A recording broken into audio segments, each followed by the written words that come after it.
God put a mark on the damned that would let others know they are not to be killed. Anyone who harmed the damned would be punished 7 times over. The damned were hidden from God's presence and forced to live out their lives carrying out the punishment of their cursed bloodline. The sin pumped through the veins of one descendant to the next. All bore the same mark. I know that my family carries a cursed bloodline. We were made to face the damned. Our blood makes us special. Our bloodline attracts the damned and gives us the power to fight them. The hunt continues for the one that got away, but my mission beckons me forth. This feeling I have is getting worse. Something pulls me west. I must find out why. I am the last one of us left. The blood of my family runs through my veins, and no one can take that away from me. I am not alone. I am their hope. I promise you, no matter what, come hell or high water, or actual hell itself, I am through with running. Flores Park had better be ready for me.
What's up, y'all? What's up? Just a little short stream. Appreciate y'all joining me that are joining me live.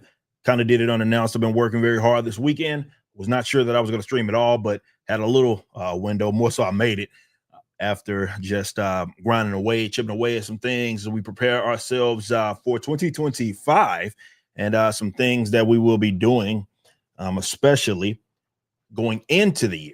So we have obviously some plans there, and I've been working on scripts and other things to get prepared for that. All that said, I want to say that I appreciate y'all who have been posting all of your reviews. You have been posting pictures. We love to see that. That's why we retweet those when you tag us and we see them. Photos of you getting your goods that you ordered as part of the Horseman Welcome to Flores Park collection. A lot of those are, like I said, arriving. A lot of them have already arrived. Several thousands have already gone out. More this upcoming week as we enter into Thanksgiving. So after, as I always say, the year, or not the year, excuse me, after we get the general fulfillment out of the way, because there will be orders obviously that have happened post collection. But after we get those collection items out of the way, we reassess our stock, things that we do reserve for cons, damages, especially making sure that we have enough. If there are some, we will inevitably release those at some point. You may can get them at a collection, but there's also, at a like a live event, but there may be some scenarios where you can just grab it off of the store. We'll keep you guys posted on that, but right now you still can get cover B. Those are still available, as well as cover D, which it will always be available, and that is the mass print cover. There's been a lot of guys that have been saying that this is their favorite. They believe that Horseman is going to be a mainstay. Some have said that it is their favorite book released thus far, as it pertains to its artwork as well as its story. Of course, you can't go wrong with Chuck Dixon and Joe Bennett. And of course, I'll have a recap video for you guys soon enough. Maybe we get that out early next week. Really can't wait for that. But yeah, you guys know, several thousand, with over 14,000 books sold, over $800,000 in total sales. That was an absolutely incredible collection, man. And we appreciate you guys and all the love that you guys had been showing so far. Now, we do have, of course, a new item that got put out. If you are now, well, hopefully you already knew about that, but we're not going to print 1 million of these going into the year. We are, of course, doing, as you see right here, a calendar. And this is a calendar that's for next year. So it is obviously fair that you get it before the start of next year. This is not something that, hey, we're going to sell this calendar for this year and we're going to sell it years after the fact. That doesn't really make sense, but apparently that's a thing. We will be sending those out starting in the middle of next month in December. Of course, it is a cool little thing that we did. Is all original art. This isn't like repurposed art that we have used before. This is all original that was made specifically for the calendar. So you're going to see new art made by many of your favorite Rippaverse creators. Of course, we have art by Deborah, who is the Yaira interior artist. We have Joe Bennett, Alpha Core, Zaylin, as well as the Horseman artist. You know him. You're very familiar with him. Of course, Will Conrad. He's done all of our cards. He did the Gooding Welcome to Polymath. Welcome to Polymath. Those are two different books. Gooding, the Polymath artist, Will Conrad. He's on it with some original art. Of course, Cliff Richards, the artist for ISOM. We have Bart Sears, the creator or artist for Salvage, as well. Ronaldson. You've seen Wagner as well. Both of those guys have done some covers for us for both Bloodruth and the Horseman. Of course, we have our art director in Kanan White, as well as the Searcher artist, and Michael Montagnat, who is the artist for the upcoming Bloodruth, also fan art contest winner. So he is, all these guys are doing did art for the calendar. We also have some of our colorists. Wilson, he did the Wilson Gold, he did the Searcher colors. Of course, Jay Brown, you're familiar with him. He's done Yaira. He's now done Horseman as well. And we also have Marcos Martins. He's the Zaylin colorist, and he's done a lot of cover work for us as well. So it's cool to kind of get a big collaborative effort for everybody that has been, of course, continuously doing work for the Rippaverse. And this is a cool thing that we are doing. So you can go pre-order this right now over at Rippaverse.com. And like I said earlier, this is something that we will be shipping out this upcoming month in December. So you will be able to grab those before the end of them, unless you ordered it as part of something else. If you ordered it as part of, like, let's say the Bloodruth collection, of course, you're not going to get it until the Bloodruth collection fulfills. But if you just get it by itself or with the item that's already in the store, we will make sure you get those shipped out by the end of the year. So you can enjoy this calendar for 2025. So again, go to Rippaverse.com and go grab that. Of course, we got Bloodruth as well, which is live. Over 9,100 books sold, as well as over $500,011 in total sales. This thing is going up and away. Now, this is because the Horseman has ended, so you're going to get a lot of those return customers getting in on the next pre-order.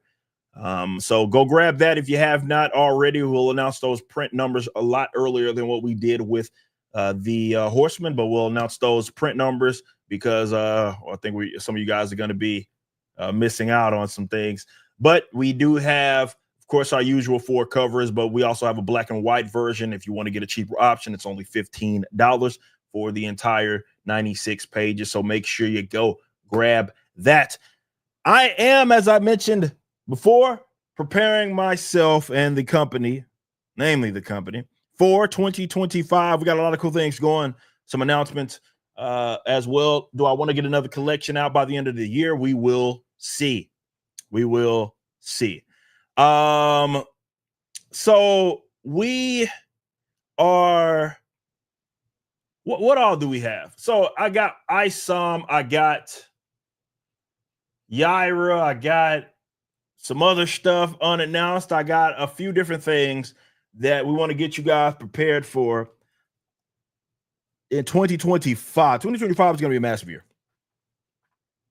I can't stress that enough. It's going to be a huge year. For us, we're going to be putting out books left to right. I mean, that's kind of what the goal has been around here, is to continue to you want to grow, obviously, but we got stories that we need to continue to tell. Left off on some cliffhangers. We want to make sure that we're telling those stories while also introducing some new characters when the opportunity arises. And that means more books more often. So I'm excited. I'm very, very excited for that. Appreciate y'all joining me again. This is going to be a very, very short stream. Do I got any super chats? Yes, I got Mark says Horseman's great book, but there's a couple typos in the book and a very noticeable one on the spine. That's a formatting issue. We already emailed that. It won't be on the reprint. So congratulations, you just got a collectible. But that was a formatting issue there, and we actually already emailed everybody out. If you actually open those emails, it's not even in a newsletter. We sent that out, I believe, the day of fulfillment, starting Monday. I believe we sent that out, and we let all you guys know about that, specifically the issue you're talking about with the spine format. And we already let everybody know about that. Samurai Smack with a 2 says, after reading Horseman, I want to get Alpha Core. Go get it. You could have bundled it, but of course, Alpha Core is still available for you if you want to grab those. I believe all 4 covers, if I'm not mistaken, are available for Alpha Core. So you can pick your cover, you can grab that as well. If you did enjoy that because you want to see them team up again, Joe Bennett and Chuck Dixon, they do some great work, fantastic work. Yeah, Zaylen Art teaser. Yeah, again, we're really preparing ourselves just to let you guys know, really, on several books. Like, about Zaylen, that's coming up. But we want to let you guys know about some future books that we have coming out with that we haven't announced yet. There's some that are kind of, we've either alluded to, ISOM 3, Ira 2, all those are happening. But there's some other stuff that we want to let you guys in on. And we're really preparing ourselves for like a formal announcement there. So yeah. Dog Bro says, will the calendar be AI? First of all, we've never used AI for any of our stuff. 3D assets free. Perhaps it will be, but yeah, we never used a former anyway. So you don't have to worry about that with our calendar. My favorite character so far, someone asked in the chat. It's hard to say. I don't know.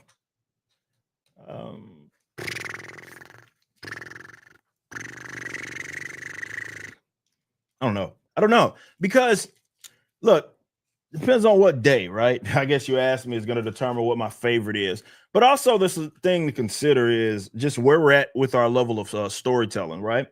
So we're very much in the foundational stage, and I think it's really, really important to understand that our writing and how these stories are being told with that in mind, right?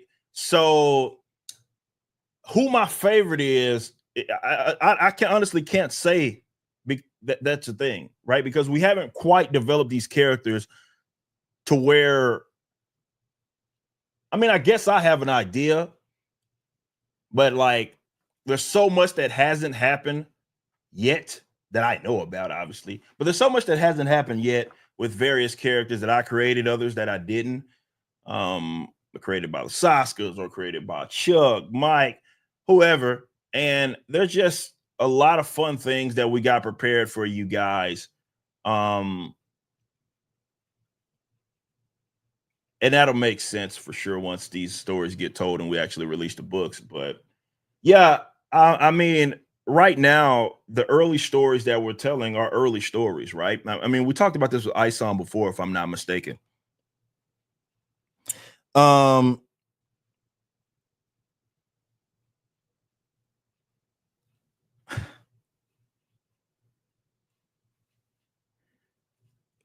do I explain this? So Isom, right, was written with a purpose. Isom was not written to be some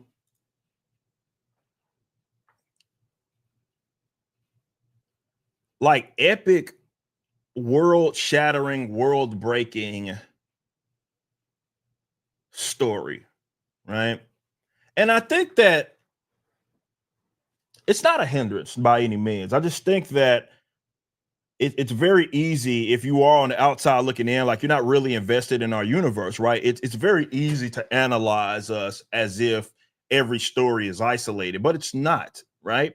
And so I totally understand. I had a guy that said, I wouldn't necessarily call them a fan, but they said something about that they were mildly intrigued by the Horseman, but they didn't like they didn't like the fact that it was attached to like a universe, right? Because I guess they felt like they didn't want to miss that. And it's like, while I totally understand that, I can get where someone that looks at any story that's being told in a comic book as if just this isolated thing. And that's not what we do here at the Rippaverse, right? That's not the point. The point here is we're really universe-centric. So every story is being told with the purpose that it is, especially early on when you're talking about within the first 5 years of the company, for example, most of it's foundational, right? You're going to have your favorites, you're going to have things that you like, but like, let's say this. If I was writing Isom, just as an example, if I was writing Isom or Salvage or Sersha, if I was writing those stories with them in mind that, hey, I wanted it to be the most engaging comic, like individually, right? So that 13 pages of however many it is for Salvage or whatever, I would write it in a different way than I would if or as I have already, right? If I wanted it to be isolated, and if it was being isolated, and I'm like, okay, that's a different goal there, right? I'm trying to get the attention of the audience. I'm trying to make this basically be the most epic book from start to finish as possibly. I need to have the stakes as high as I realistically can make them. But that's just not what we're doing here. So Isom, some people was like, oh, it feels very introductory, and that's because it is. And Dog Bro, I think you misunderstand me. I'm not saying that you don't want your comics to be engaging. It's that I'm not trying to write the most epic, by literal definition, comic possible for an introductory comic, because first of all, that would put us in like that would give us some problems going forward, right? Because it's like, oh, well, you're trying to write this story and you run into what the mainstream have, for example, ran into, where they have to like do these events constantly to try to gain some sort of intrigue. And I don't ever want to be in that position ever. So we don't do that. We just don't do that. That's not how we approach it. And our approach is, well, we're going to be around for the next 10, Lord willing, 15, 16, fans willing, years. Therefore, you write with that in mind. You write for something to build up. So I don't write it like, because if I had a one-off, like not a part of any universe, I just want to tell a story in 90 pages, 96 pages, or however much as a lot of our base comics are, I'd approach that completely differently than I would like I did Isom or Isom 2 for that matter, or any other story. But Isom 1 was an introductory story. And that's why I felt like that, because the whole point of it was to let people in on what the universe was about, while also giving some other, launching some other characters, right? Putting some other characters over. That's how Yaira, Alpha Core, all those ended up getting their own books, though they had a very, very, very short introductory.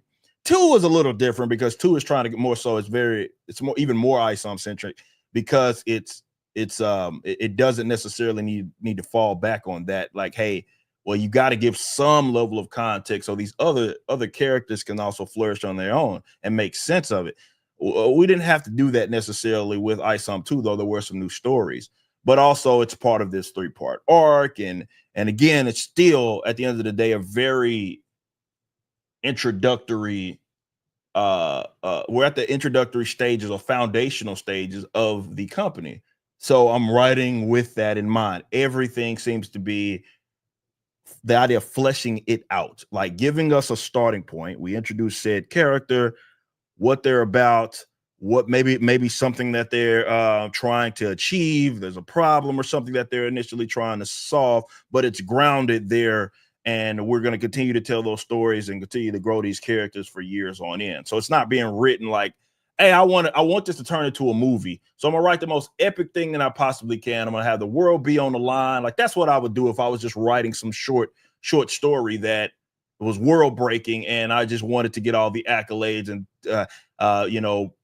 rip out people's heart, kill some character that everybody cared about so much initially on, have all these high stakes. That's what I would do if that was the type of story that we were telling, but I'm not. It's a universe that we're building, and every book that we write is part of said universe. So you got to take your time with that stuff. And not everybody's going to see the vision. Not everybody wants to be a part of that. And, I mentioned that early on when I started this company. It's like, I get it. Some people are more interested in, okay, I want to read this book, but I'm not really invested in this universe. I don't want to be invested in this universe. I want to move on to some other company and what they do.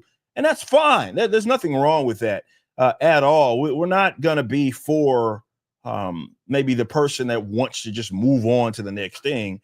I've started this company with the intention that the people that are really into it and they're invested in it. And, it's going to be their primary form of entertainment.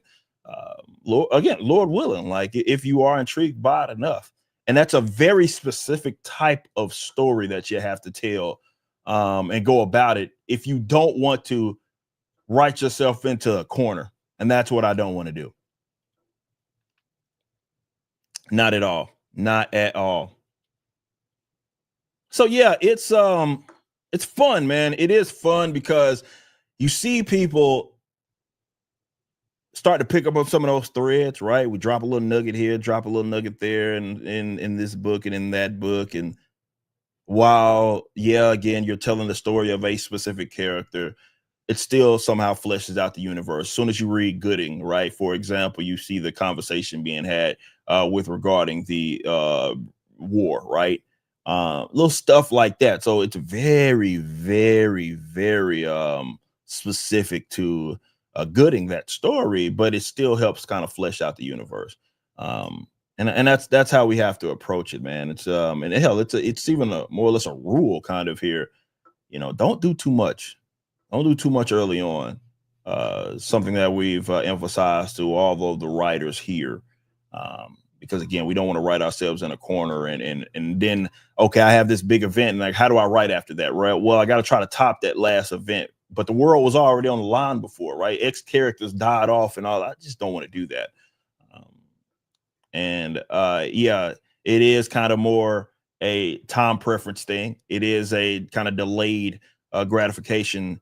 And it's not written with it in mind that, hey, someone has a very short attention span, they're going to move on to the next property.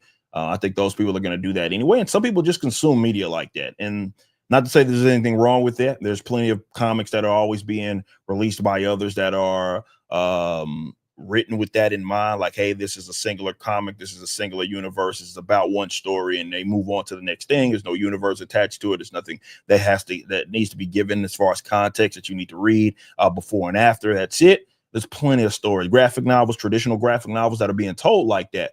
It's just not what we're doing here at the Rippaverse. So yeah. All right, all right. Let me continue on. Appreciate y'all joining me again. Not going to be that long of a stream. So, how does Horseman rank 10.5 or Bloodruth 5.5? I have to look. I gotta look. I have not checked it out. Appreciate that 5 mark. Transformers fan, how you doing? Really love the Horseman, as you've seen from my tweet, trying to get another friend into the Rippaverse since you're interested. Hey, appreciate that. Word of mouth, man. Very important. Very, very, very important.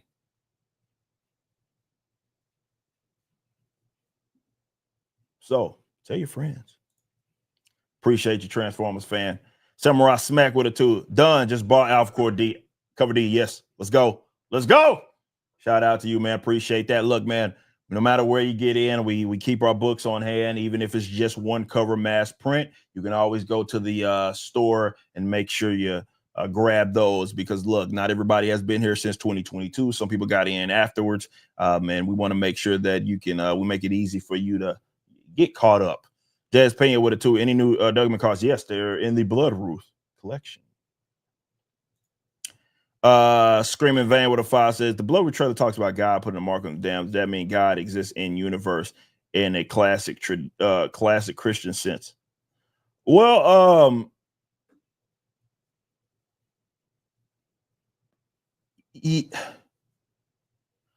yeah. I mean, if you read, hell, you even look at ISOM, right? You can see that there's some level of influence, and there's specifically some conversations being had between him and Bloodruth. But yeah, there are some, and I think that's the Rippaverse in general. There are some influences, obviously. There are some man, you got to read Bloodruth, because I don't want to really spoil the story, but there are some nuggets there. You know, CJ with a 5 said Horseman was amazing. I feel like your company has gone up another level. We need Horseman too. We're working on some stuff, by the way. I have some more formal announcements about that. And I'm glad you're liking it. Look, there's a lot of people saying the Horseman is the best that they have seen so far. And I love that. Absolutely love that. I love it.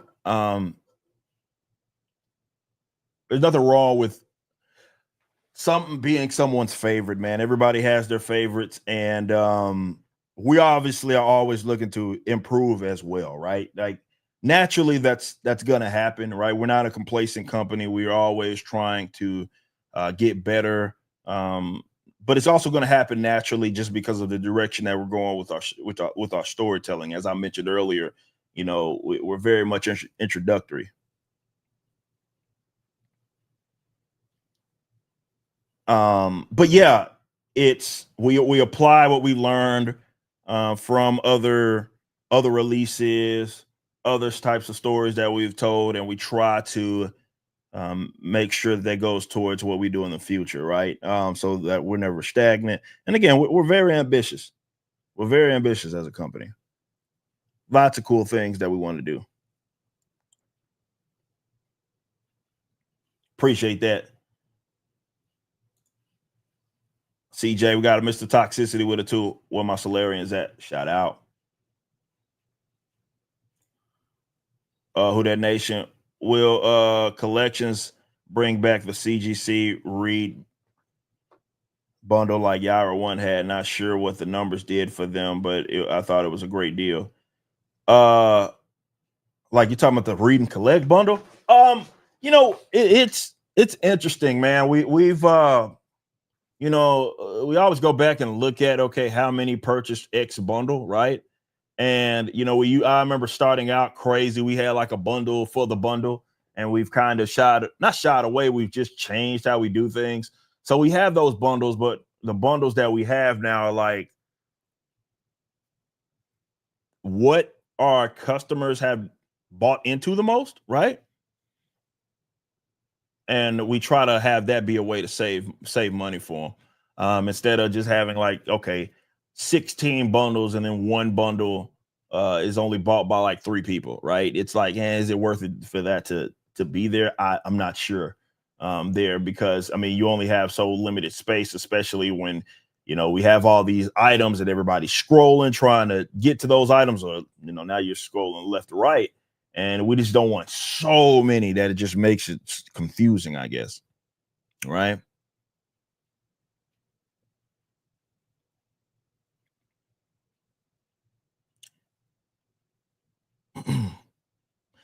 By the way, I know this guy's a troll, but I love to answer this question. It says Dabro with a 7. Do you regret telling your fans to gatekeep Rippaverse, considering how new campaigns are sitting at 14K? Do you think your fan base is welcoming? Yeah, absolutely. I know our fan base is welcoming, by the way.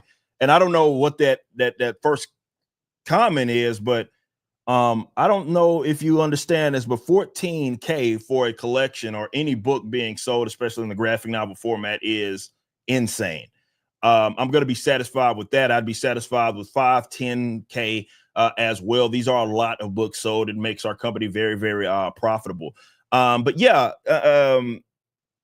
we don't regret that, because what we specifically are referencing is bad actors, kind of like yourself, right? You're a concerned troll here. That's obvious. I think everybody in the chat already picked that up. But what when I said that, we were mentioning kind of obviously in the context of what's happening with the mainstream, right? Where you let people in that are not interested in that product or IP or property or whatever you want to call it. They're not interested in it. And what happens is they want to hijack it to make it then about themselves. I think that's what a lot of what you've seen, where you get people that utilize characters that already exist as a vehicle to validate their own existence. Oftentimes that has to do with social, political views, identity, and all that other stuff. Well, that's specifically what we were referencing, is that, you see people trying to make it about themselves instead of about the love for the characters and any of that. Obviously, those are not people that are acting and operating in any good faith, right? So that's what we mean. And obviously, no, I don't regret that. I think that's going to be in order to protect the sanctity of like the fan base, right, and the fandom itself, and make this and continue to be fun. That's what you want. You want that. And yeah, obviously our fan base is very welcoming. Anybody that ever shows interest, actually genuine interest towards the Rippaverse, it's all love. It's all love. And our guys have been very welcoming. I see in the chat all the time, or rather in like a comment section of Twitter or whatever, hey, you should go read this book if you want to know more context about why. And that's awesome. That's awesome to see. They're very welcoming to the other people that show genuine interest. But yeah, they're fans at the end of the day. As my man's Henry Cavill said, they're passionate as well. They are passionate. And yeah, for sure, if they see someone that is, my bad, I muted myself.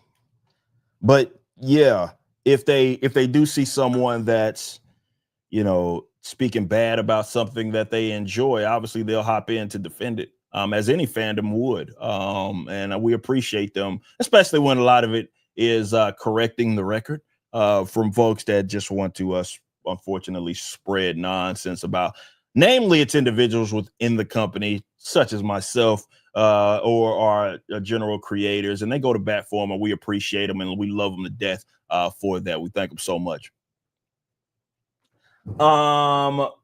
Could you open a workshop in Germany or something to print and distribute from there? Lower shipping costs for us Europeans. I'm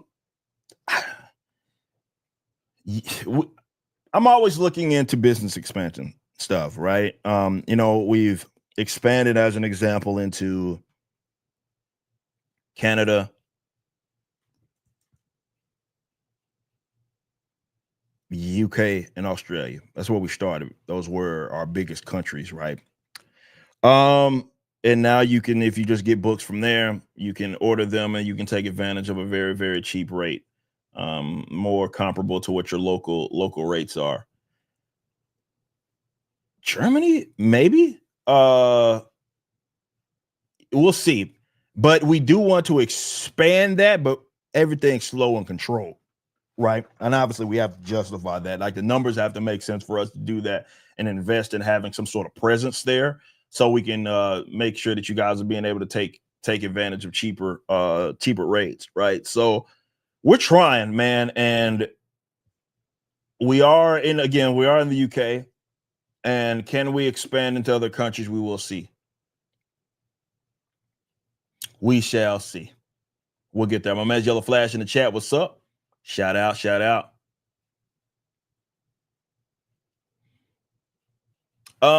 We got Barrett X with a 21 months. Says Horseman keeps Rippaverse in a good spot.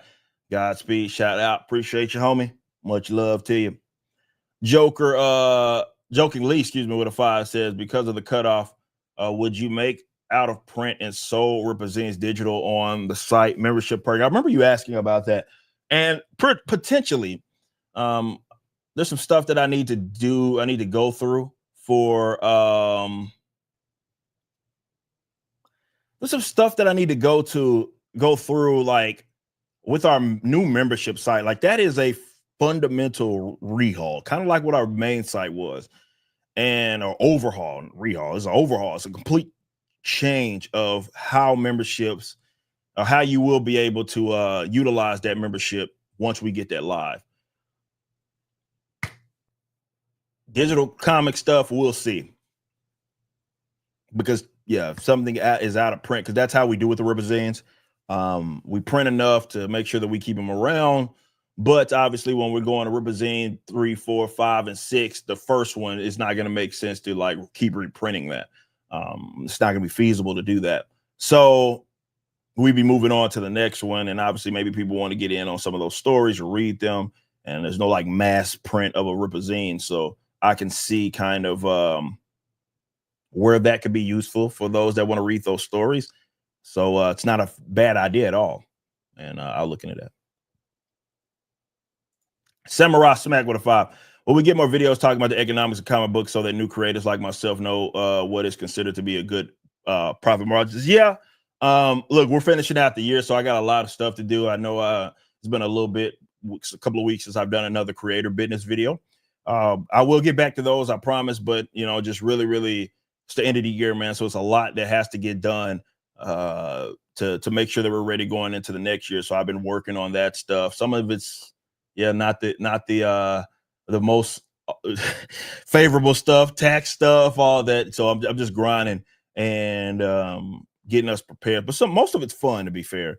And I'm just kind of nose to the grindstone on that, but I will get back to that. Promise you.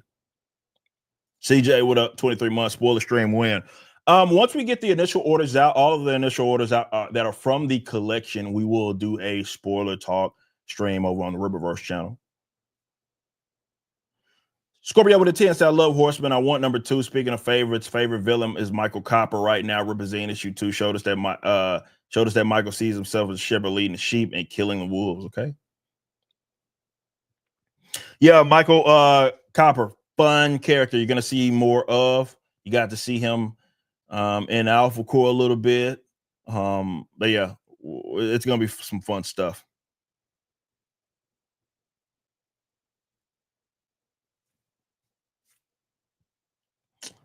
Dog Bro again with a 3 says, how do your fans determine who is interested? It's not difficult. I mean, when someone shows genuine interest, they show genuine interest. They ask legitimate questions, but you can't expect for fans or anybody for that matter to go along with a charade, right? Concern, trolling, or they knowing that something is in bad faith, which is a thing. I know there are those that like to think that that's not a thing, but it absolutely is a thing when someone's going in it to create turmoil, cause problems, but that's not what genuine interest is. And genuine interest is very easy to seek out. So it's not a rocket science. I think it kind of just makes sense. I'm not gonna talk about the 10. So when the Yaira statue end? Well, it'll end while supplies last. I believe the final edition size is 500. So when those sell out, they sell out. Obviously, we're not going to be reprinting those, not going to be manufactured again. So whenever those sell out, they sell out. Obviously, we are entering into early next year when those are going to start going out. For McFarlane Toys, really excited to get that stuff out to you guys. But yeah, that's when it'll. I mean, it doesn't really end, I guess, is the question until they sell out.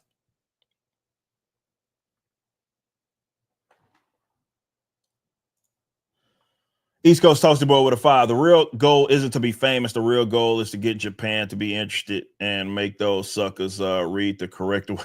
Yeah, we've joked about that. Making them read some stuff the correct way instead of backwards. Yeah, look, I am a spokesperson for the company. I'm a salesman for the company. And just as former salesmen of their companies always are, you're gonna be recognizable. And there are going to be people that gravitate towards maybe a given thing because they enjoy the interactions that they've had with you. They enjoy your views. They enjoy your creativity. So whether that's a Stan Lee for Marvel, whether that's a McFarlane for McFarlane projects and Image, it's same is going to be said about myself. That said, generally speaking, the goal isn't to have you thinking about me, right, as you're reading these stories, right? It's once you get lost in that universe, I try to make the characters that I've created as dynamic as possible, not self-inserts or anything goofy like that.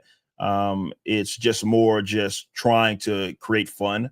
And I think I've created, as you guys have seen, a wide variety of characters that came out of this little noggin there.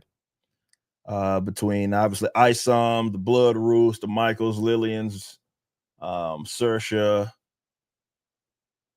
Salvage, right? Just creating characters that are different in what motivates them, how they operate, what they find to be important to them. All that's differentiated among each character, and that's kind of it's less because it's not about me. It's about the characters. And I get it. Yes, it's you can't it's going to be difficult if not impossible to detach, especially myself, but that's just a general idea, right? The goal is to have you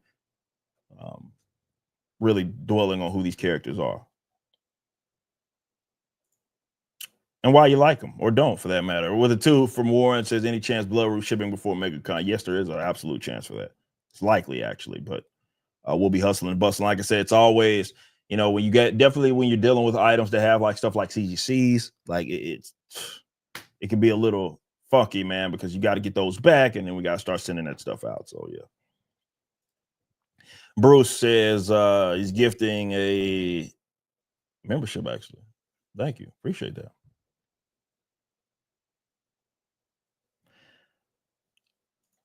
Legit questions like, what are Isom's powers? Well, if you read the book, you can see that he does a lot of things. There's also a character deal that talks about some of his powers there. So yeah, I mean that's an easy question if you're actually intrigued by that. But again, I think people sniff out concern trolling sometimes. And look, as I've said, Rippaverse is about fun, and you can't anticipate that, especially me. I know people get upset when I like block trolls, but I'm sorry, guys. I don't want to engage in that stuff. I'm not interested in that at all. You can go back and forth with someone else. There's plenty of people that are on the internet that'll go back and forth, but that's not a good use of my time at all. So I don't engage in that at all. And I think there's some other guys that are out there that won't get engaged in that concern trolling either. But if it's about fun, customers nerd out all the time. They love to nerd out with you if you're actually interested and intrigued by what the Rippaverse is doing. But if you just think it sucks and it's the worst thing in the world, they're probably not going to be very attentive to you knocking their little hobby there. I think that can be said about anything. East Coast Toasty Boy with a 2 says, P.S. I need card number 1. Okay. You'll be seeing more Norfolk. Are there accepts in other countries in the Rippaverse? Absolutely. We started in Flores Park, telling some stories there, but that's not the only city, if you will, or location in the Rippaverse. There's a lot of stories that we're going to be telling that are outside of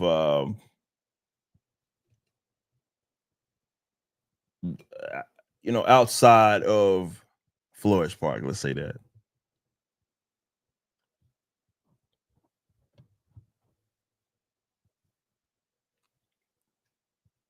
Thank you. Yeah. So again, we do want to let you guys know for 2025 some of the stories that we're telling.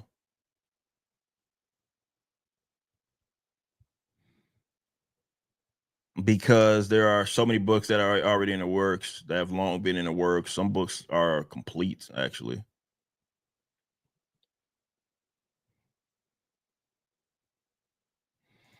Can Accept's powers grow and gain new abilities? Perhaps some of them, yeah. Why not? Accepts is more of a general term reference to if you really do read that conversation, a little hint for you. In ISOM number 1 between Santuan and ISOM, you learn a lot about accepts, and they're not all the same and similar. It's so yeah. Is there an omega core for when alpha core fails? I don't know. Maybe not. Perhaps.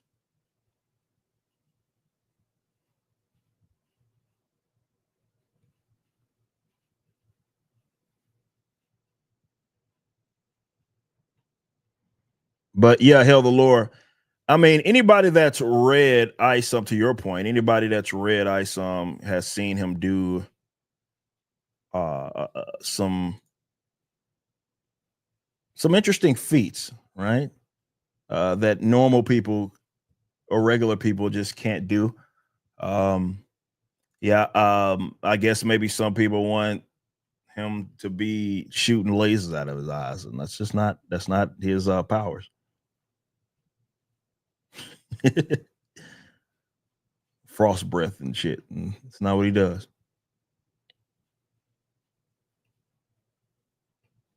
He's also learned a lot about what he can't do. In fact, you've seen that scene multiple places. You've seen it live action. You've seen it in animations. So you know a little bit about him. It's just, yeah, like I said, maybe it's not as flashy as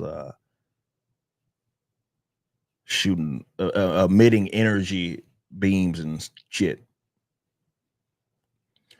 When does Yara and Brian get married? I don't know about that. Since Master Swag King, what it do? Appreciate that. I don't know.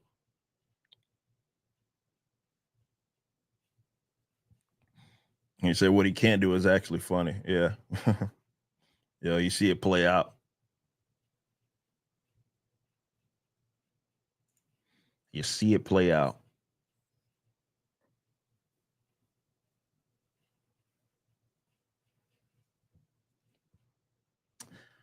So damn you, Eric in July, not giving power information and making me buy more books to find out. Yeah, I know. Well, look, I think what people are seeing is how seriously I'm taking this thing. I think it was very easy for people to believe that, and look, I could show you better than I can tell you, right? Because we come out with our initial video, we talk about, hey, new company, this is what our ethics are, and this is what we're trying to do. And I think people needed to see, and this is kind of what it looks like when you see a guy taking what he does seriously and really trying to build, working towards his vision, right? And I'm not building the company as if it's only going to be around for 3 years. I'm building it for if it's going to be around for 30 or 40. And if it doesn't, and those customers say that that's not in the cards, it is what it is. That said, I'm going to build the company as if it will be around for that long. And in doing so, it takes time, right? Because, sure, you could tell a story, let everybody in on everything early, but as we've already talked about in today's stream, you run into a lot of problems that way. Trying to be a shock jock. That is what I don't want to ever be with this company, trying to outdo myself. And yeah, we want to get better, but there's a difference between getting better and trying to rely on like shock gimmicks and extravagance in order to tell a story that's going to engage the audience, right? I don't want to run into that problem. That's fortunately what. And look, the mainstream guys, some of these companies have been around longer than your parents' have been around, right? So it's going to be very, and again, those companies were not also built with it in mind that they were ever going to be around that long. So yeah, it's a little different set of circumstances there. But for us, we're at least trying to build with it in mind that, well, we're going to be around for it. And if we're not, we're not, like I said, but customers willing, you know, we're going to be around for a while, and therefore the story should reflect that. And I don't want to write ourselves into some issues where like it's like, oh shit, I had to tell this epic story. Isom dies, and or you know, so and so niece is killed, and all this just happens in book one. Like I didn't want to do all that, right? I'm not trying to, like I say, write with it in mind to, oh my god, this was a tearjerker of a story, and my heart has sank. It was so epic. Oh well, squirrel, right? And they're worried about the next thing. That's not what we're doing here. We're building an actual universe. And that stuff takes time, and therefore the story should be reflective of that, and it is. So we grind, man. We got a universe Bible to keep everybody in line, make sure everybody's on their shit, and that's what we do.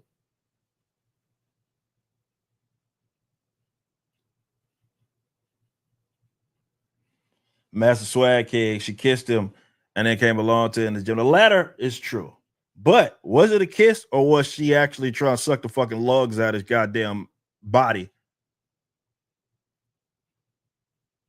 Because she's cut though. Let you decide. We'll let you decide.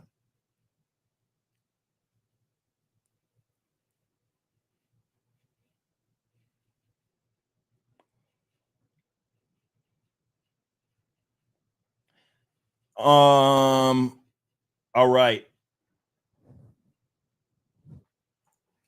The man again says, why would any newbie unaware of Rare July read the Rippaverse instead of mainstream comics, considering the quality of the Rippaverse so far? Well, if they're interested in a universe that they can see kind of come up being built from the ground up, because it can be easy to be lost in what's happening with the mainstream. So let's say they are intrigued by the universal aspect. And I say this as a guy that used to be a content creator in this space, right?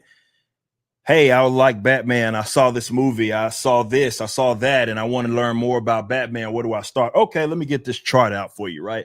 Bit of whiteboard. I'm going to, hey, well, there's like 6 number ones. So yeah, you can't really start at that number one because that number one is different from that number one. Well, this was in a different universe. They collapsed that universe 4 years ago. See what I'm saying? Like it becomes very confusing. So, and if not impossible, if not impossible. So, we're starting a new universe, and someone wants to maybe get in on a universe early on. It's also refreshing. It's a nice mix of new talent, guys that have been around the block like Chuck Dixon, right, who's wrote some of the classic stories of the mainstream, which you just mentioned. And again, it's a sandbox that we're actively building, and it's easy to get started. So if someone is maybe interested in the mainstream and intrigued by the universe aspect, and they want to a place to actually that does prioritize that universe aspect, where all the creators are in on what's going on. It's not like, hey, I just need you to write a one-off book and then go do whatever else that you want to do. It's no, these guys are writing multiple stories. They're actually intrigued by the universe. They care about it, and that shows in its writing. Then yeah, I think this is a universe for them. And as many people have, we have plenty of fans that have come from that line of thinking, and I think this is a great place. And it doesn't mean that every book is going to be enjoyed by every person, but we believe that there's a book that you will enjoy. If we have not already created it, we will eventually. But I do believe our biggest sale, one of our largest sales, is our universe. So yeah, I think that's a good way for people to get in, or if people that are maybe intrigued by the Rippaverse and they want to get in on it. Cook with a 10 says, hey, yo, Ripper, help me out, bro. I got CGC signature series for Ripperzine #2, but no idea how to open the thing for like a month. You don't. It's a signature series. Why would you open it?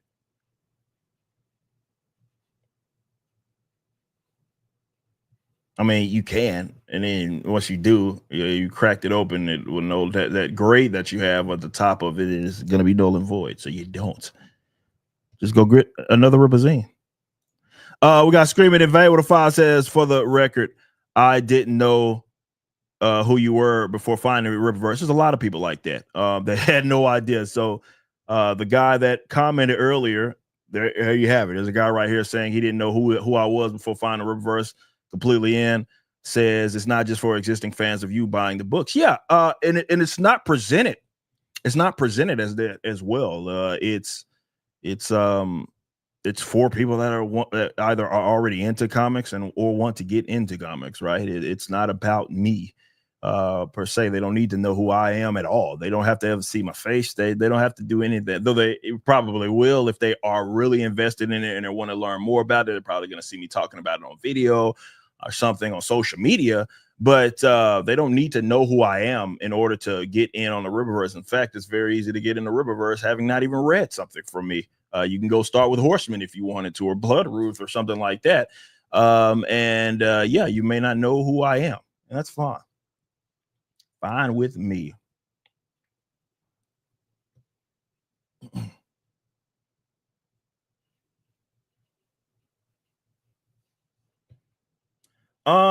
Man, this guy's really, I appreciate you, man. You send a lot of money. I know, again, you're more concerned trolling, trying to look for clips and stuff, and that's great. But I mean, I do appreciate you nonetheless with all the super chats.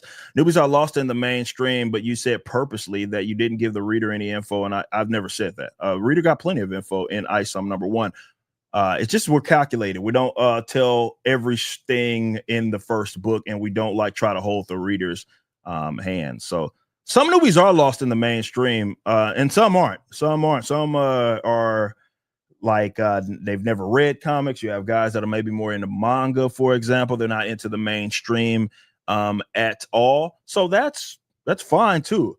These guys are coming from different walks of life. So just because they're a newbie does not mean that they're like into the mainstream even at all. Though some may, like even myself as a creator, I was interested in a lot of the mainstream stuff, but that's not indicative of every newbie. Every newbie, it was coming from different walks of life. Appreciate you. Thank you. Again, I mean, again, no, we obviously all know by now that it's a lot of concern trolling coming from you, and you're trying to purposely get like a clip. That's fine. I appreciate you sending super chats at least. Thank you.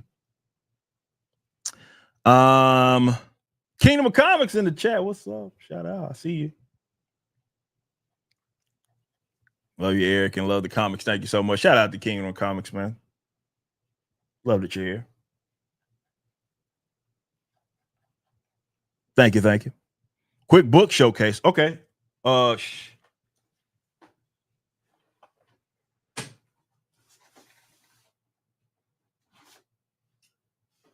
What I got here?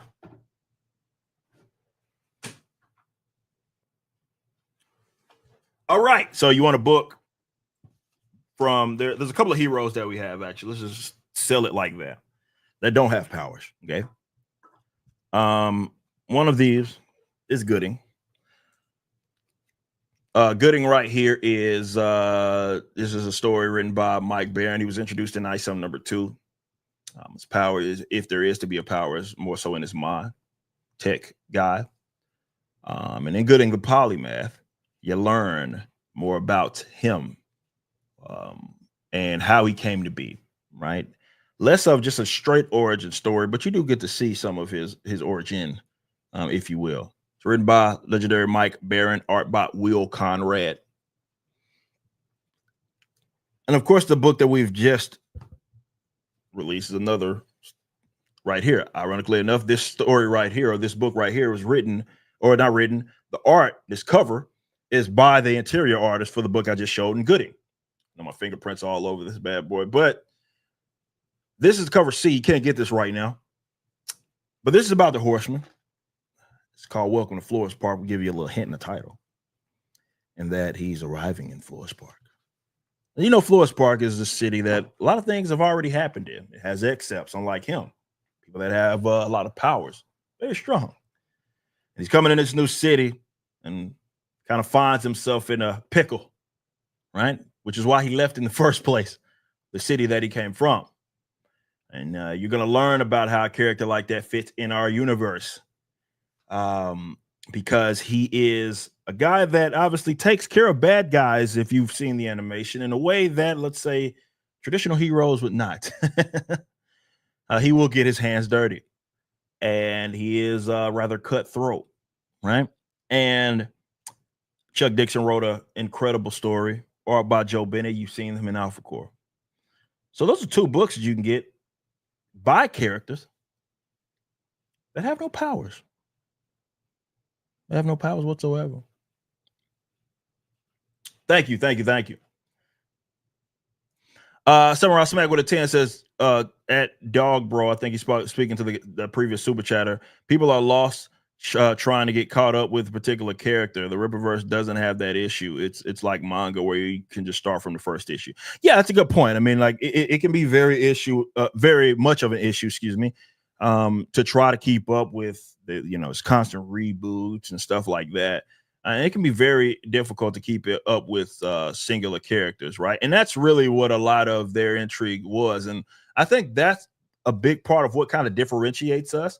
And it's not to say that what we do is better, right, than what the mainstream does by any means, as far as like how we approach it. It's that while they do have this connected universe, which is what intrigued me the most, you can really tell that they're very character oriented, which I think there's a way to do that, right? Where you can get people intrigued by that universe as well as that character. So even if they are only keeping up with a character or two, they can still know, like the city of Flores Park. They can still kind of understand that as a location, and it feels living, it feels breathing, feel like it's breathing. And yeah, but oftentimes, and again, it's no fault of their own. It is mainstream after all. A lot of people, when you look at like the mainstream, these characters have transcended comics for the most part. So when you look at like a Batman or a Spider-Man or a Superman, like there are people that have never picked up a comic book in their life, right? But they are familiar with those characters and they like those characters, right? So yeah, it's different in our approach. And again, a lot of that has to do with the fact that we just considered it from the get-go, and it's easy for us to do it as opposed to, creator of Batman doing it in the 30s, right?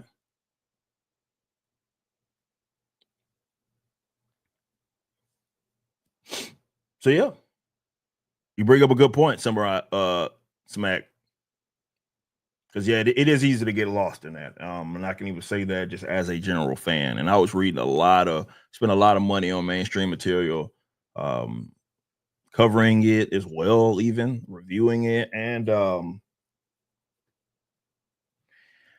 yeah, that could be a little bit of a problem. Dog Bro says what you do is not better than the mainstream. That's cool. I'm cool with you having that opinion. Works for me. We got a 50 from Cooks says, bro, listen, I blindly got that out of curiosity since I'm not a comic guy. Ain't nothing wrong with that. Like I said, there's a lot of newbies here. You say now you have no money and gone homeless. Can I get free Bloodruth as compensation? Nice try. You wouldn't be dropping 50 if you're homeless, buddy.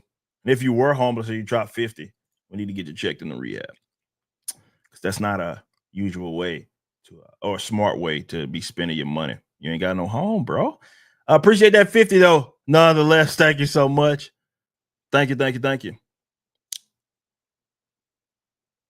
We got Samurai Smack with a 5 says, got my friends into the Rippaverse because it's like manga in that way. They have no clue who Ripper is. They just bought the Horseman because it looks cool. Yeah, I mean that's gonna happen. Like it's yeah. I started out with this audience that I had built over the past, I don't know, since I was 16 years old, being in the public sphere, online, right?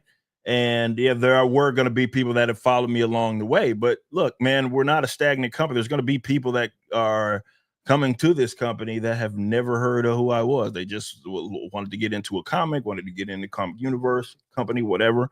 And they found out about it through word of mouth, like yourself or others. And we appreciate that. We appreciate that nonetheless. And that's the longer the company exists, the more people like that are going to come by. Where it's like, who is Eric July? They have no idea who I am. They may see, oh, it's this guy that created the company in the book, but they're not like tapped into what I've been doing for the last 15 plus years. Hell, 20 years for that matter. Had to paying you to troll is wild. Look, man, if you're gonna troll, I guess that's a way that I appreciate it. I mean, at least you're paying me, I guess. I'm just gonna flip the money to make more content stuff. As far as like comics and everything are concerned, why not? Or I may take the wife out. Why not use the super chat money to go on a nice little steak dinner with the wife?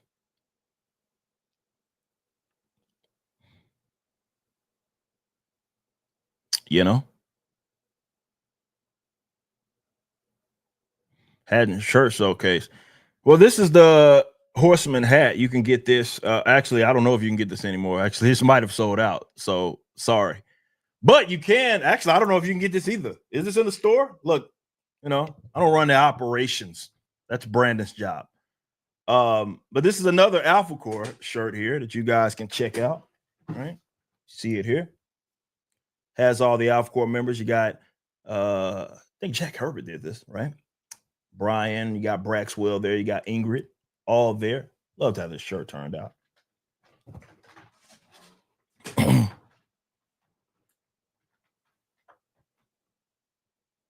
You know?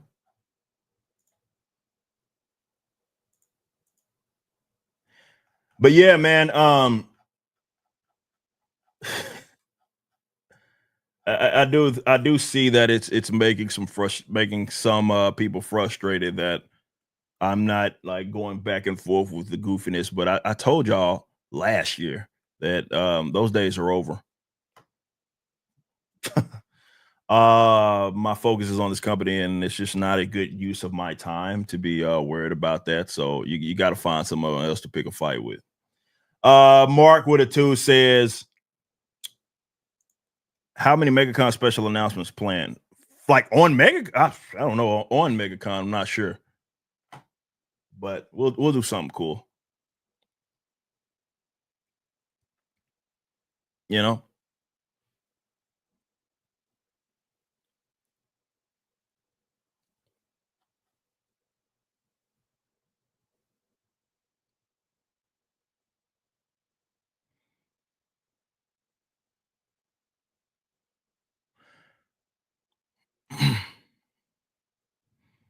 (2025) schedule release video dropping. We'll see what happens.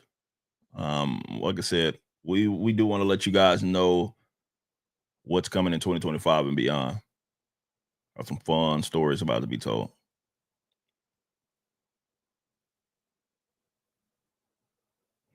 Rippaverse will sell over 100,000 books next year with relative ease. My man's Dan says, no time for stupid stuff. Yeah, man, it's just not a good use of my time. And look, I think if you are, and I do, let me talk about this real quick. Actually, Dan, you bring up a great point because I did make a post. Was that today or yesterday? Last night, I can't remember, where I talked about this. Like, unfortunately, because of the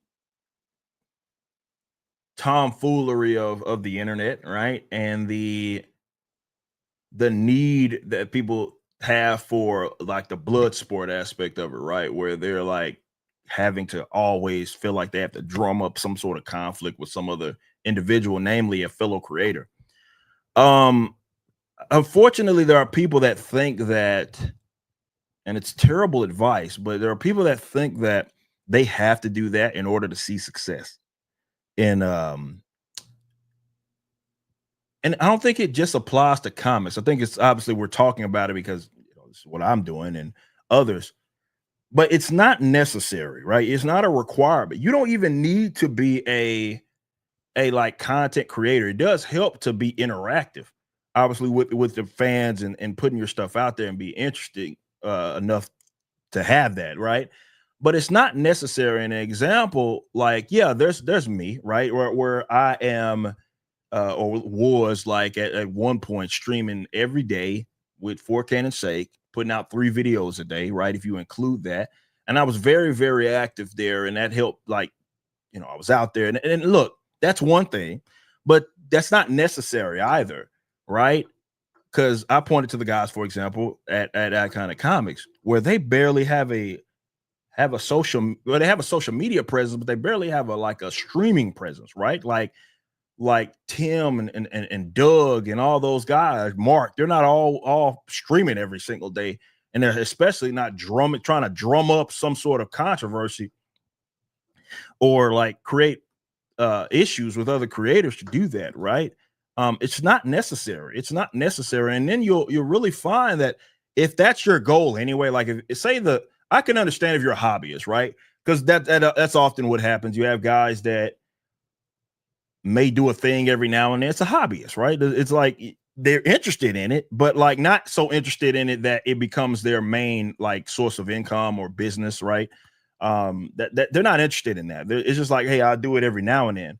But if you're trying to make that your main gig, that's just not necessarily even trying to rely on that is just, first of all, it's not going to be conducive for your time, conducive to you building that brand, because you're wasting time, right? Trying to drum up other stuff is just not really effective. And then again, as I always say, I try to communicate this in multiple videos, even with the creator business stuff. The type of audience you attract is really important to whether or not you're going to make a sale. Because often people think wrongfully that, hey, I have X amount of views, or this got shared to X amount of people, and therefore that's going to equal sales. And it's just not how it happens. There are people with bigger followings that sell less than I do. There are people with smaller followings, at least on social media, that are part of projects that have sold more than what I've sold, right? So it's not universal like that. It's not as black and white as following equals sales. It just doesn't work that way. It doesn't. So the type of, definitely, if you are going to be entering into, and you should, right, utilize social media to your advantage, that type of content that you're creating or primarily doing, it's not to say that you shouldn't or you can't have other interests, right? Like obviously me, I do commentating stuff, definitely in the political sphere. Obviously, yeah, right? You could have those interests, but your primary, like most of your vast majority of your energy, wherever that's being dedicated to, as far as the content is concerned, it needs to be like reflective of what you're selling in order for that view to mean a sale, right? So if you're like, hey, I'm trying to conjure up a beef with someone else, right, in order to sell a comic, right? Sure, you may get more people that may be intrigued, but they're not intrigued by the comic. They're intrigued by the beef. And that doesn't mean that they're going to reach into their pockets and then sell it, like say, hey, I want to buy that. Could you maybe convert a couple of them? Yeah, but it's going to be a very small percentage, right? And as I always say, you'd much rather have, let's say if I got 1,000 people watching something, but I can convert 50% of them into customers. Great. That's the goal, right? It's different. There's a difference between that and having 10,000 people watch something, yet only 0.5% of them actually are intrigued by it, right? Sure. I guess it's okay. And if the math adds up for you and that's enough for you to feel like that you are gonna thrive, awesome. But I think for the most part, people that are taking their businesses very seriously and want to make money and live off of their creativity, then that's not the case. The people that you want viewing your stuff for the most part are the people that are that's pertaining to that comic, right? Or to that thing, that item that you're trying to sell. You want to make sure that they're at least interested in it. Right. So yeah. Shout out Dan. And yeah, man, we're closing in. We're looking at the numbers. I believe it was because of you, Dan. I went and looked at the numbers. We're nearing, guys.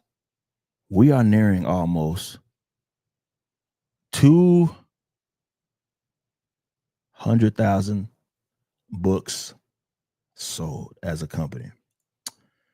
Shaker Maker with 32 months says financially can't buy books right now, but hope I can soon. It's all good. We'll be around.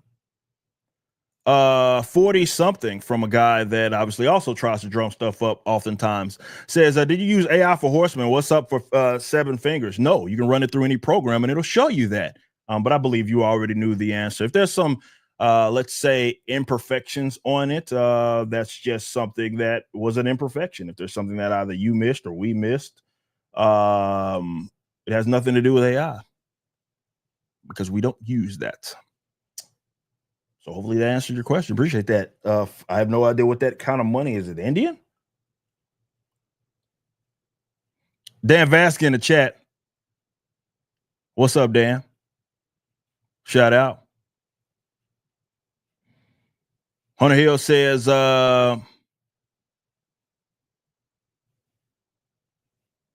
you haven't hit your strides yet. Yeah, I know, 200K and I haven't. Yeah, it's kind of crazy, right? It is.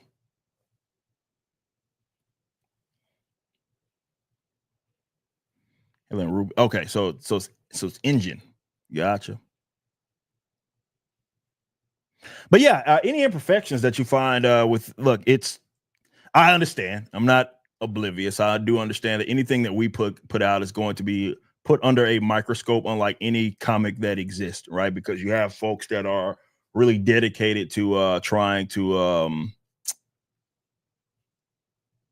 present us as failures for some reason. So yes, that's going to happen. It's anticipated. And look, we welcome that. Look, you sell almost 200,000 books. You're going to have people doing stuff like that. Even though I haven't seen them doing it the mainstream like that, they're going to look at it on the microscope. So if you do find any sort of imperfections there, that's it's just either we missed it as obviously the creators, be it the inkers, and usually that's kind of stuff what happens definitely if you see an imperfection on something, because Joe he does really detailed pencils, right? And if the inker missed it, that's not necessarily even on him. I mean, that's on us to try to make sure that we find those. And if there's some imperfection that we missed, and it is what it is, we'll always look to improve there. But it's a comic at the end of the day, right? There's going to be imperfections that are there. And if we miss some, we miss some. It happens. But obviously, there's not any that's going to just completely take people out of the story or anything crazy like that. None of those exist. The editors do a good job. But if there's something we miss as far as like an imperfection on a face or something like that, then I mean, look, man, it's a comic. We don't go into it with that intention, but there's something that we need to tidy up. We will.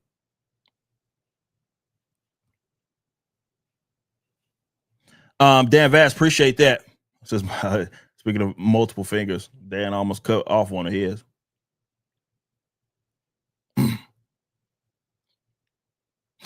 Educated Viking said, "Don't lie, you're allowed to go through for the internet to blow." No, not as, though. Again, that would be we just talked about that. I know he's joking, but we talked about that earlier, like trying to drum stuff up. I don't use that. I'm not into like the gimmicks, right? I like I wouldn't do something like that, like purposely do some goofy shit, like just to get people to talk about it. Like it works. So I guess thanks there. Like I said, guys, we are a company that has made over $10 million in total sales in 2 years. And again, we've sold almost 200,000 books. People are going to look to us as like the premier kind of independent comic book company, right? And because we are entirely like independent, it's going to happen. As Sasuke says, Eric July, the most criticized man in comics. Yeah, that's just what's going to happen. Like, and it's not anything that I shy away from. Like I go into it knowing that that's what's going to happen, right? There's going to be everything that I do is going to be under a microscope. Anything that I'm attached to, it's going to be under a microscope. People are going to find, and then it gets to where, yeah, it may be a little, because I have to have that conversation with every creator that works here, right? It's like, hey guys, definitely the new ones. The ones that have been around, I already know. The new ones, like I had to explain to them, like, hey, you're with the Rippaverse, you're doing something with the Rippaverse, you're going to now have people going after you for no reason, no fault of your own. They're going to pretend like, hell, even if you're an industry veteran, they're going to pretend like you're the worst thing ever.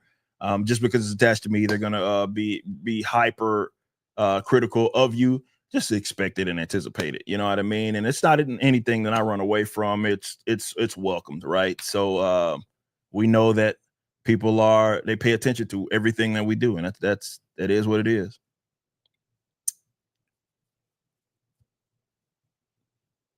It is what it is. Straw Hat Guy says, if no Twitter beef, Ripper means we get more books faster, I'm all in. And that's what it means. Like, it's just not a good use of my time. And I know that people would prefer that I spend hours a day streaming all the damn time, tweeting back and forth with people that despise me. But like, man, I got a business to run, and we got stuff to. The stuff doesn't get put out on its own, and I wear multiple hats with the company, and I got work to do. So I don't, and I know that frustrates some people. Like, why won't he? He used to do this. He used to be very interactive with his haters and all that stuff. Why didn't he do it no more? Well, because I started a $1 million, multi-million-dollar company. That's why.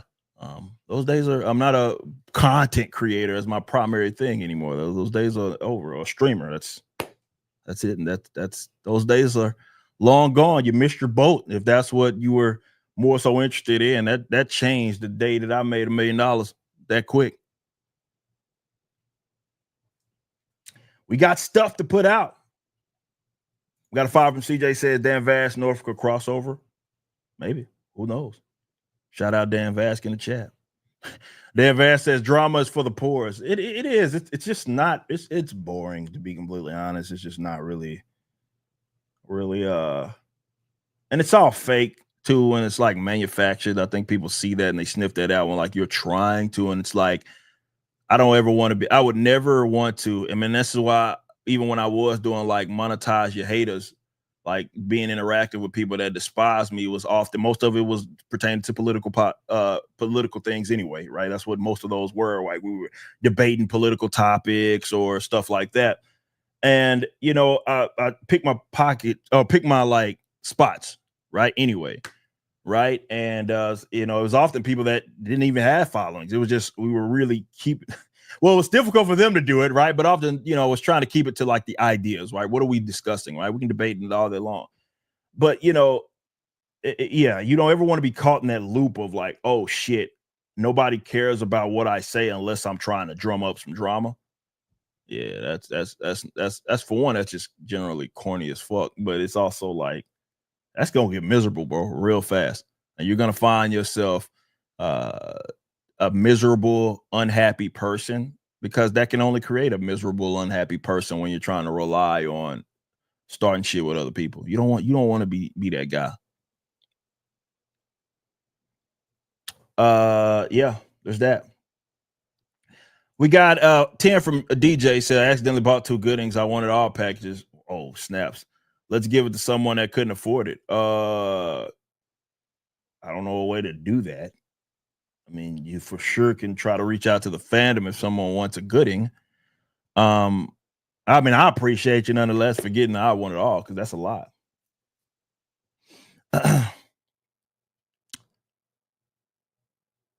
So yeah, there's that. Another 7 from the concern troll says, be real, you stopped engaging with trolls because they started to embarrass you badly, right? I don't know of anybody that's embarrassed me. There may be people that are embarrassed on my behalf because they don't like me, but that's their business.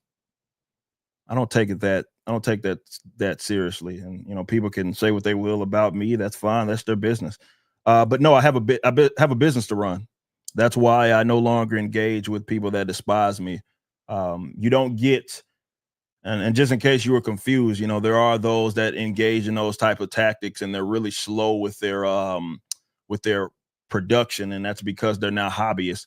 I'm not that guy. I'm a comic book. I make comic books and comic book accessories, right? Those are what I sell. So that's where my time goes. And engaging with people that despise me it's not conducive to the where I want to be as a company. So I get that that's probably, this guy's giving me a lot of money. I appreciate him, by the way, to take shots. But yeah, those days are, I'm not interested in that, man.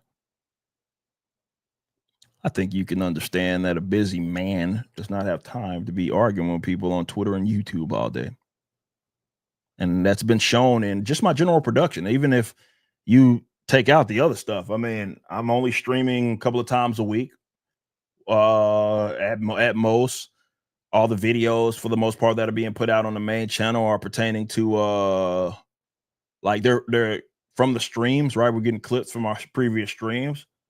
And most of the stuff that I am doing, right, and I'm showing you with the production is Rippaverse related stuff. It's videos, it's books, it's merchandise, it's whatever we got else planned. And I have a company to run. My day to day, waking up early, Rippaverse, going to sleep, Rippaverse, repeat 7 days a week. If I were someone that was going to be very interactive with people that despise me, well, I would be unproductive. And my customers don't want that. So yeah, there's that. All right. So let me refresh this real quick. Where's my tab? Oh, there it is. Cool. Perfect. Bloodruth.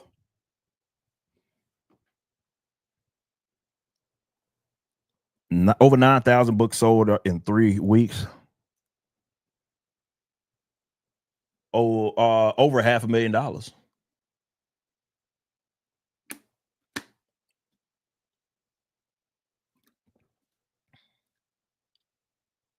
Thank you. You can still grab that. You want a cheap option? You can get the black and white edition for just $15. Bo Edmonds asked a great question just now.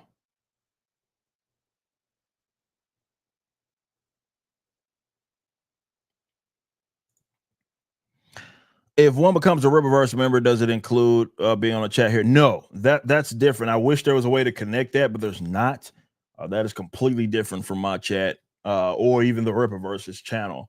But it comes with better perks than that. You get shipping discounts depending on what you sign up for. You get obviously we're going to have this massive forum. We're going to do a lot of cool things going in the future, but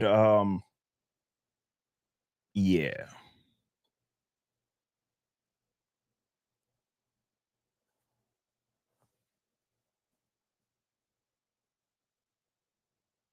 Once Baron's next comic after Dixon has 3 and Sasuke's have 2. Well, they also started before Mike did. So, but we have a couple of different scripts that we have that we're waiting on. There's also some stuff that needs to happen within the universe before some stuff comes out as well. So everything, but he has more. There will be more Mike Baron stories.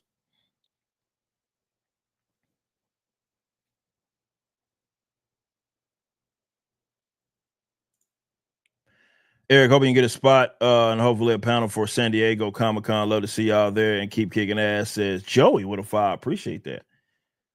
Yeah, I was there a couple of years ago, right? It was cool.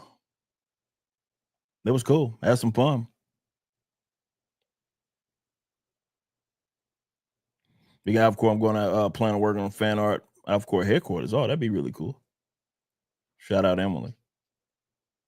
That'd be really cool.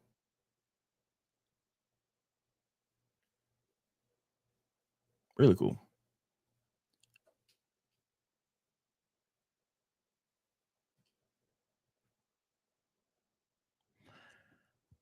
All right.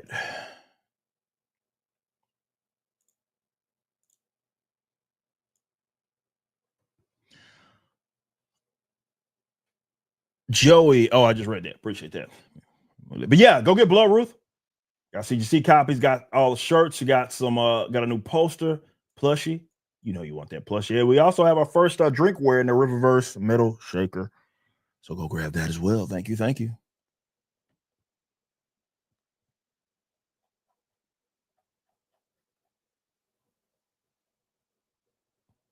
Thank you. Thank you.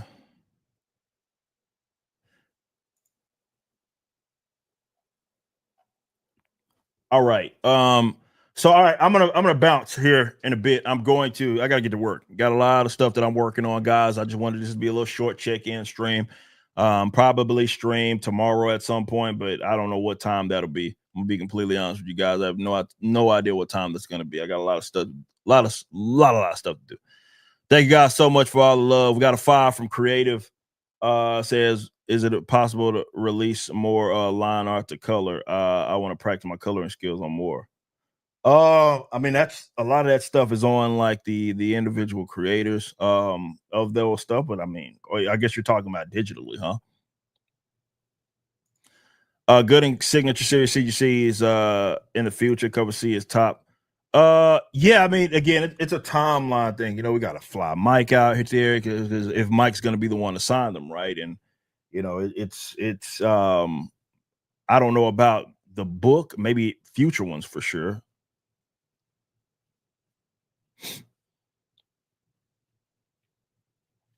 All right, guys, I'm gonna bounce. Thank you for hanging out with me a little bit. Appreciate that. Even though I know I get it, the guys fishing for clips. Appreciate the super chats. Thank you guys so much for that as well. And hope you become a happier person just in general. And big shout out to all of the fans out there that are already happy with what we're doing here at the Rippaverse. People are getting their Horseman books. I'm glad you're having a blast. 5 from Cook's Bloodruth influenced by Blood Rain. No. I gotta go. Thank you guys so much. Until next time, y'all be easy and yeah, peace out.